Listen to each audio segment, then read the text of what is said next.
Bon, rien de plus. Et vidéo, je vous ai montré un petit peu, peut-être j'ai la vidéo de présentation, je sais rien. Est-ce que j'ai ça? C'est ça, non? Je sais pas. Ah non, c'est pas une vidéo, c'est juste une image. Ouais, non, je crois pas avoir d'autres vidéos que ça. Que ce que j'ai filmé moi-même. Bon. Ok, très bien. Alors, on va repasser en mode portrait et qu'est-ce qu'on a vu là? Donc on a vu la galerie, on a vu internet, comment taper, on a vu, alors je vous ai pas montré tout ce qui est application. Le GPS je vais pas pouvoir le tester comme d'habitude, mais j'ai pas eu d'écho comme quoi le GPS était sincèrement plus rapide que sur un N95, que sur le 71, tout ça, donc je peux pas vous dire quoi que ce soit là-dessus, je suis désolé. Télécharger, donc ça on accède à quoi d'ailleurs? À rien. Ah si. Vas-y, on va voir ce qu'il me dit. Normalement c'est on va dire c'est une sorte d'App Store.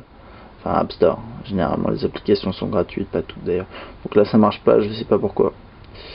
C'est pas bien grave parce qu'il y a certaines applications déjà installées. Donc on va aller faire un tour du côté des applications.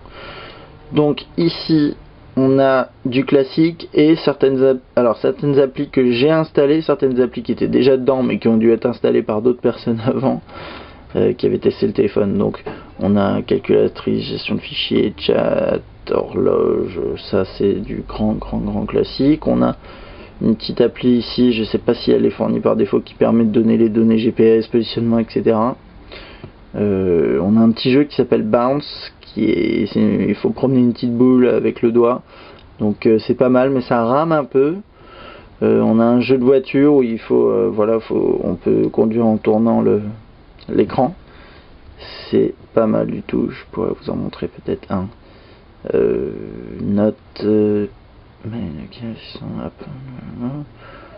Ça c'est normal, c'est classique. Ensuite là il y avait une application France 24 qui permet de voir, de regarder les derniers podcasts France 24, enfin voilà.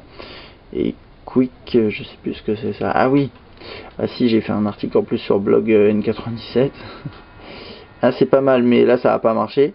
Mais c'est en gros vous filmez, vous appuyez sur stream et ça va streamer tout simplement, enfin ça va diffuser en live ce que vous filmez sur le site quick, là, quick.com ou un truc comme ça. Et là ça fonctionne pas, je sais pas pourquoi, je l'ai pas configuré, mais ça a l'air quand même un petit peu assez sympa. Et ça c'est une application qui sera disponible, qui est aussi disponible pour le N97. Donc je la quitte parce que je vais pas pouvoir la faire fonctionner.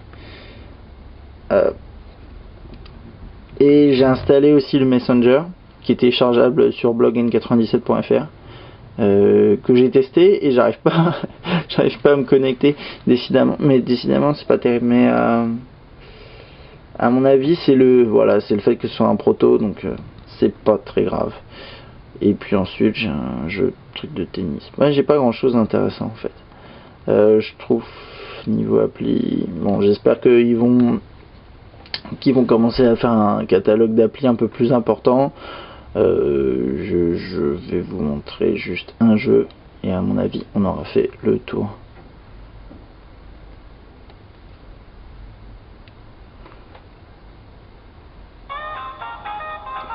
Allô,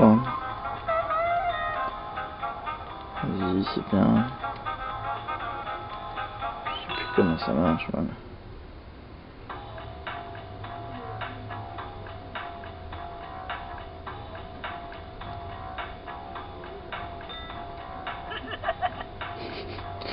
Ok. Donc là il me dit là. Et voilà, en gros.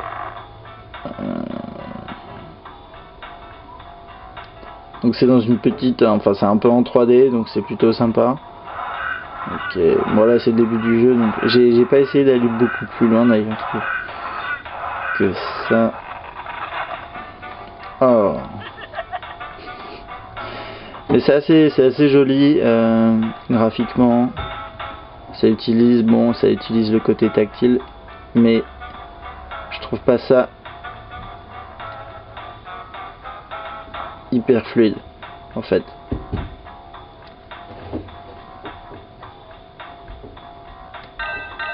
Bon voilà quoi, en gros c'est un petit jeu. Ça fait partie des jeux, je crois, préinstallés peut-être sur le téléphone. Donc voilà, on va quitter ça.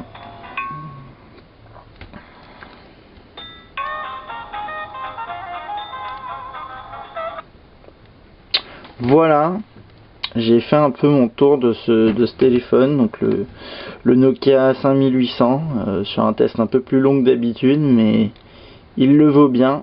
Alors bon, pour terminer et pour conclure, je dirais que donc c'est un téléphone, bon, pour conclure sur ce téléphone en tout cas, alors c'est un bon téléphone d'après moi, assez sympa, c'est un des premiers réellement tactiles de Nokia et je trouve qu'ils ont assez bien réussi voilà leur boulot.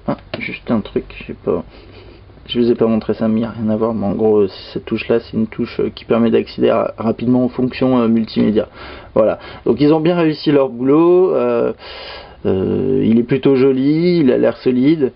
Maintenant, bon, il y a des ajustements qu'il faudra faire sur l'aspect tactile, qui soit plus réactif, qui fasse peut-être un peu moins fragile, des choses comme ça. C'est des petits ajustements à faire. Et voilà, et j'espère que le N97, donc à mon avis, il va reprendre clairement le même aspect, le même aspect tactile que sur celui-là. Ce qui en soi me dérange pas tant que ça. Maintenant voilà, il va falloir essayer de voir pour les prochains produits, pour les prochaines années, quelle sera la direction de Nokia côté tactile. Est-ce qu'ils vont réussir à relever le challenge d'arriver au niveau d'un iPhone par exemple, ce qui serait quand même une bonne chose.